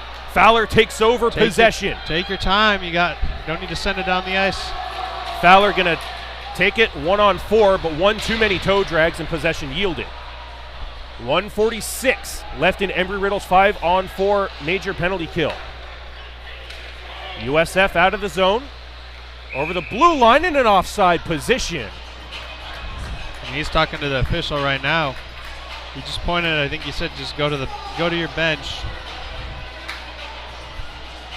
11:16 left in the third period, 3-2 lead for USF. Both of the Bulls' wins this season against Georgia Tech and against UCF were 1-goal games.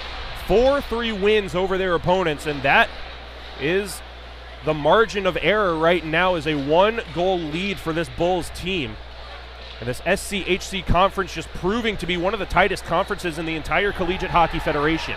Marks, shorthanded. The drop pass intended for Talagani is intercepted, but he gets it back shorthanded in the corner. He is shrugged off the play, and USF retreats. Like to see Marksy just shoot that puck. Now Bridges has a man behind him. Thrown in front, taken away by Boken. He'll chase it down himself. Skates it out 2-on-1, shorthanded with Marks. Sends it near side. Boken goes to the net. Backhander in front, and Boken couldn't get a handle on it. That was almost a 2-on-0 with the speed of Marks pushing the defender out, and they're both out of gas. They're going to go change. Takes the penalty time down to 37 seconds. Halfway through this third period, Embry-Riddle trails by 1. Good step up from Andrew Mitchell. He's got Noah Austin on a shorthanded break, sends it in front. Austin near side circle, off the pad for a rebound, and it's cleared out by USF.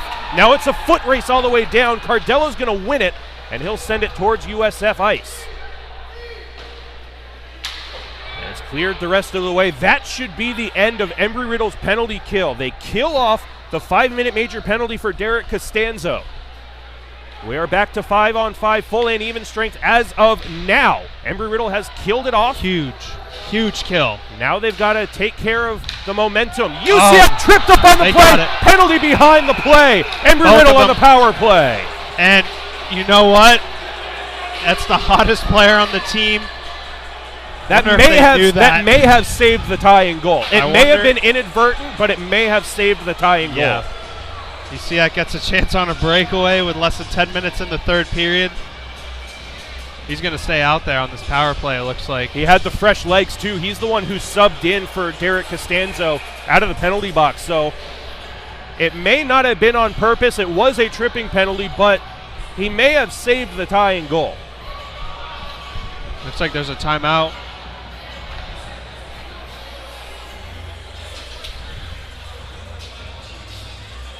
I don't see a signal from the officials telling us who took the timeout, but it looks like that's exactly what is happening. Somebody has used their timeout.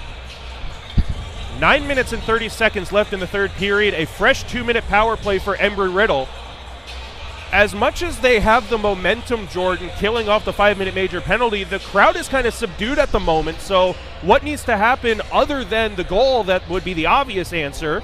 How does Embry-Riddle get the crowd into this game to get some more momentum? Well, the obvious answer is, physicality, but you're on a power play. Right. Honestly, you got to keep the pressure up, get pucks to the net, and hopefully bury one. That's all they need.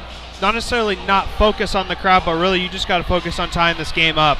And that energy from them I think will fire the crowd up just on its own. Got to win the face-off here. Noah Austin, the centerman, tasked with winning this offensive zone face-off for Embry-Riddle against Kenneth Waitman for USF. And Austin wins it back. He'll poke it back to his defense, and Kaufman holds it for UCF. Into the corner for Austin.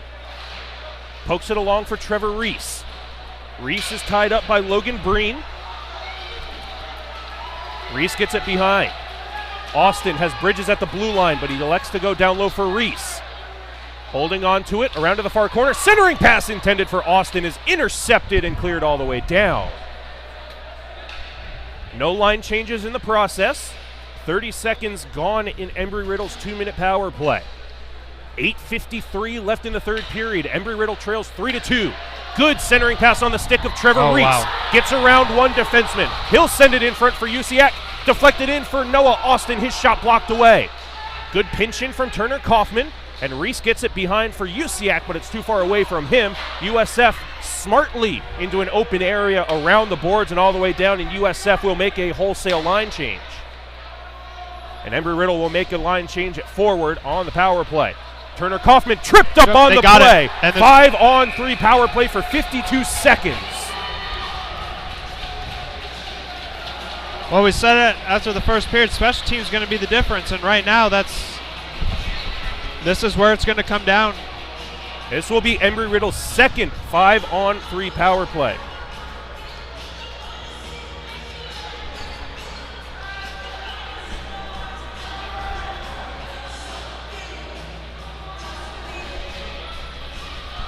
And they're not necessarily the most productive players on the team, Jordan, but David Lytle and Adrian Debra out with team captain Ryan Marks on this power play. So Bob Joyce taking the hot hands and putting them out on this power play down by 1.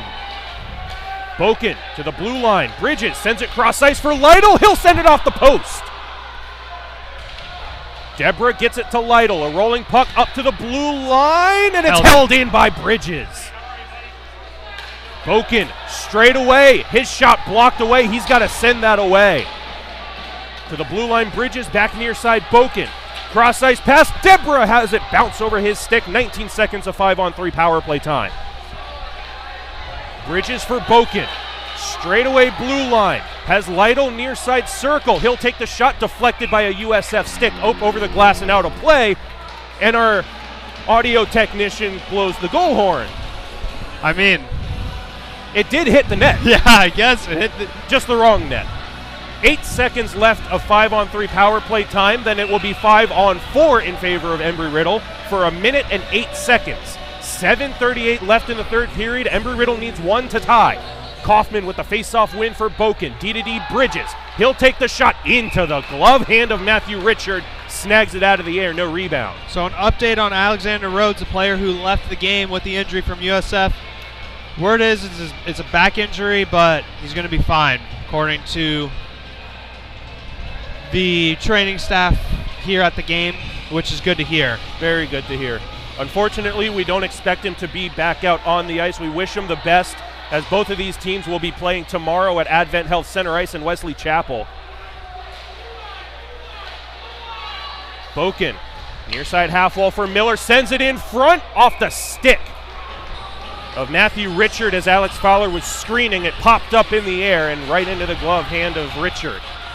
55 seconds left of 5-on-4 power play time now for Embry-Riddle. 7:16 left in the game. Kaufman tries to get it in front off the faceoff. USF steals it and sends it all the way down. Embry-Riddle sets up from their own end. Takes the clock down to 7 minutes remaining in the third. 40 seconds of power play time. Far side for Fowler. Offside over the blue line. It looked like that was onside by about, it was a 50-50 call. I mean, I thought Brantley Miller got his legs stretched out far enough.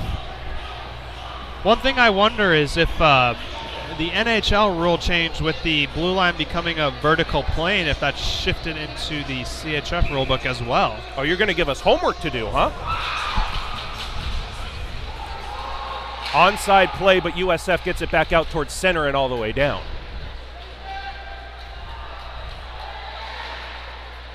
Andrew Mitchell corralling the loose puck on the far half wall. A saucer pass with the backhand near side for Noah Austin. In front for Trevor Reese. Back in front for Austin. Comes up to the blue line. Costanzo fires one blocked away. Usiak throws it cross ice to the far wall. Mitchell continues it into the corner.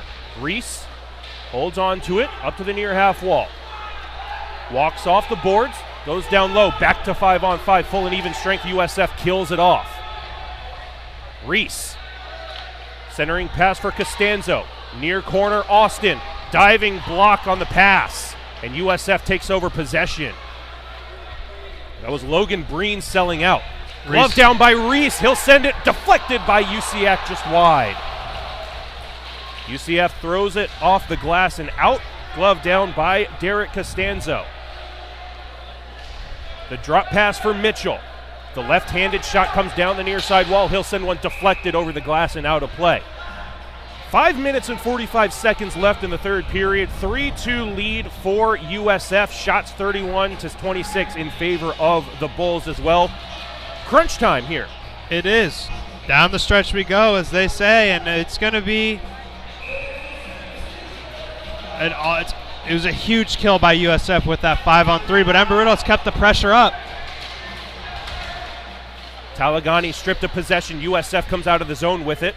over the red line and dumped into an open area, chased down by corner. He'll start the breakout. Here comes Ryan Marks, 3-on-2. Benny and Talagani with him. Benny up high, he rolls away from him. Excellent 3-on-2 play from Embry-Riddle, but it just goes unlucky on the drop from Benny. D2D pass on the regroup. Here comes USF on the stick of Joseph Tamoyan. Tamoyan, he'll send one into the glove hand of Mac Beatrice, keeping his team in this game. 5:12 left in the third. It doesn't look like Bob Joyce has shortened the bench at all either, and I think that just shows how deep this team is. Any line can score at any time. But on the flip side of that, any line can be thrown out in defensive situations too. And it's just great to see the depth that Bob Joyce has with this Eagles team. Talagani up the near side. Has Benny to his right. Offside as Ryan Marks got a little too antsy over the near side. It was the right call, as much as we hate to admit it. He was about 6 inches offside. And the top line will be taken off in favor of Sorrell, Lytle, and Deborah. Boken and Bridges on the back end. Sorrell wins the faceoff. Deborah tries to throw it down low, but it's sent out with the pitching wedge by USF. Off a body, and here come the Bulls.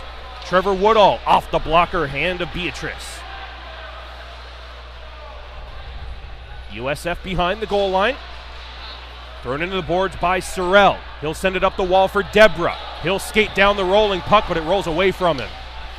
Right through the center ice logo. Here comes USF down the near side around Bridges. Thrown in front. Pad save is made by Beatrice. Huge save. Moving laterally left to right, gets the right pillow on it. Uh-oh. Lytle kicks it out towards center. Miscommunication between a couple of green jerseys. Dumped in, USF completes their line change. Sorrell helping out his defense and starts the breakout for Lytle. Got to get rid of it as there's pressure behind him. He'll skate it down the left wing wall. All the way into the corner, holds on to it. Has a play up at the blue line. Benny sends one in front, sticked away. Good stick from Richard. Now Fowler, sent behind. Sorrell at the end of his shift, he's going to supply light forecheck pressure as USF gets it towards center. Brantley Miller stripped of possession, 1-on-2 back the other way. A long-range slap shot blocked away by Costanzo into the ceiling and out of play. 3:39 left in the third period. 3-2 lead for USF. Right now the go-ahead goal belongs to Danila Mikheyev because a wet patch of ice got the puck away from Jack Boken, and Mikheyev made no mistake on the turnover. This one thrown in front, and USF has extended their lead to 2 off the face-off win. Do you know, I don't know if that hit off of Mitchell's stick or if it was... I believe it was a centering pass that went deflected off the stick of Zach Parker for his second of the season. It was just a beautifully deflected shot that went over the blocker hand.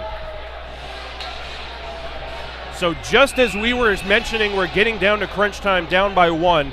Embry-Riddle can't take advantage of their power play opportunities. USF takes advantage of a face-off win, and the deficit is now 2 with 3.5 left. This is USF's biggest lead of the game. Centering pass intercepted by Costanzo, and he throws it into an open area, but a green jersey is the only one there. Shot blocked up to the blue line, thrown into the high slot, and it's deflected by Costanzo to the far corner. Centering pass intercepted, good defensive posture from Kaufman. Throws it off the backside of Costanzo. He continues it along for Brantley Miller. Miller into the middle, but it's taken out by USF. Andrew Mitchell doesn't have any support laterally with him, so he throws it up the wall for his defense partner Costanzo on the back check. Costanzo takes the hit to the drop pass for Kaufman, and a shot blocked away. Costanzo gets it straight away. His slap shot blocked away. Got to make that shot quicker. Yeah, he took that extra second to wind up for the slap shot.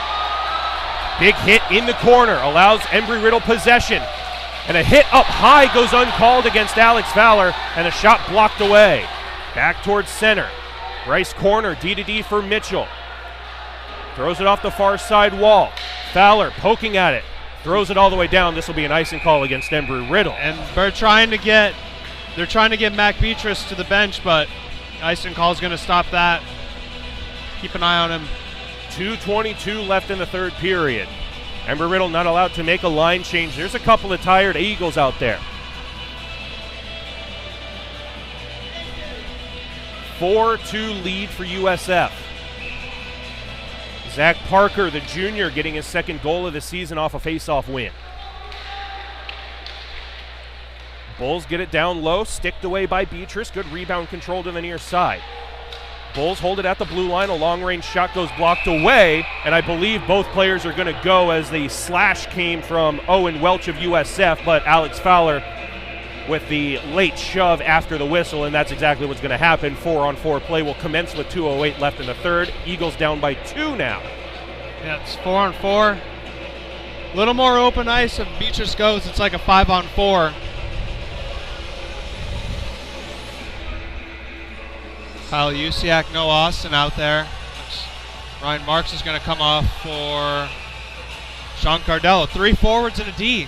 Got to make opportunities with the offense at your opposition. Long range shot deflected off the pad of Beatrice, and a delayed penalty from the far side official. A high stick.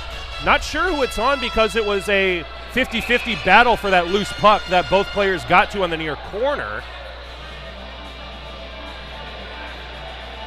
It's going to be a really good game tomorrow night.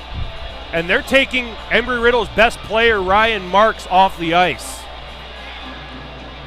So it's now a 4-on-3 power play for USF in the dying minutes of this third period. Bulls lead by 2, and they got the power play for basically the remainder of this game. Doesn't look too bright for the home team.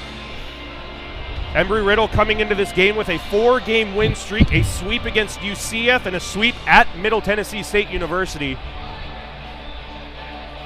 But the USF Bulls looking to regain their positive record as they are currently 2-2 on the season, 1-1 in the SCHC. Tomorrow, if you're Embry-Riddle, you got to take the positive out of this game going into tomorrow. You got to know that. And another one, that's the exact same play that USF had to get their 4th goal of the game, and it's a power play goal off a face-off win.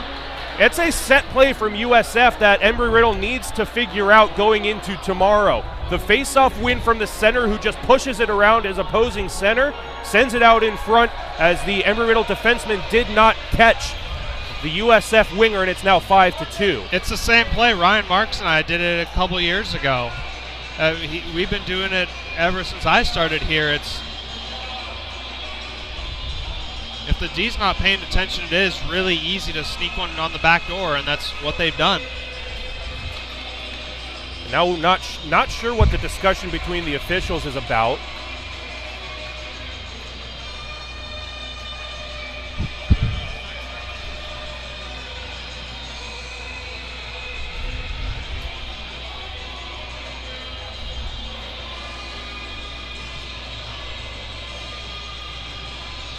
So with 1:55 left in this third period, a 5-2 lead for USF. 4-on-4 play for the remainder of this third period. Embry-Riddle will have an opportunity to respond tomorrow. As we mentioned, this home-and-home series will conclude tomorrow as the two teams make their way to the Advent Health Center ice in Wesley Chapel, the home rink of USF. And for this season, the University of Florida, as their home rink in Jacksonville is under renovations. It's a long drive to go to practice. 2-hour drive to get to practice and 2-hour drive for home games. There is no rink in downtown Gainesville, so their games and practices used to be held between RDV in Orlando and the Jacksonville Sports and Iceplex. But ever since the ECHL's Jacksonville Icemen took ownership of that public rink in Jacksonville and started demoing it to rebuild it to a bigger and better rink, they did so. In the process, they took away UF's home rink, and RDV also under some construction in the past couple of seasons. So UF has had to migrate all the way south of Tampa. Colin Bridges gets it up to the blue line for Boken. He'll walk the line. Eagles trail by 3. And a cross-check will be called once USF touches up, as Trevor Reese was knocked down from behind. So Embry-Riddle will have a 4-on-3 power play as Scott Nelson makes his way to the penalty box with only 51.9 seconds left. So Embry-Riddle's winning streak will end at 4. They'll move to 4-2 on the season and 2-1 in SCHC play. As we mentioned, tomorrow at USF. Then following that, this Embry-Riddle D2 team will have quite the homestand. October 8th and October 9th against the University of Miami Hurricanes, the first time we see them this season. Following that, the FSU Seminoles and the Auburn Tigers on October 15th and 16th. 4-on-3 power play for Embry-Riddle. Mitchell at the blue line sends one wide to the far side post in the final half minute of play. Eagles trail by 3. Ryan Wagenke sends it out in front for Sorrell. Sorrell's had a really good game tonight, nearly rewarded for his efforts, but USF intercepts and sends it all the way down. He's been one of the more consistent players for the team. You know what he's going to bring every single shift. He's got speed, he's got hands, but he's very, very physical. And here is Sorrell down the near side. He sends it in front. Good pass for Wagenke, but a better save by Matthew Richard, who has had one heck of a game tonight with 1.6 seconds left. That will be just about it. For the University of South Florida, after tomorrow's game against Embry-Riddle, they will have October 8th and 9th off, and then they will have a home-and-home series against their in-town rival, the University of Tampa Spartans, followed up by the very same Miami Hurricanes on November 5th and 6th.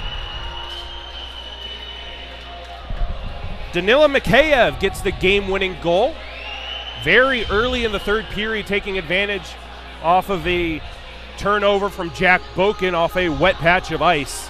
Just lost the handle to the near side top circle. Mac Beatrice in his first full start will pick up the loss in net for Embry-Riddle. Matthew Richard will improve to 2-1 on the season. Back-to-back wins for the senior netminder after getting the win against UCF.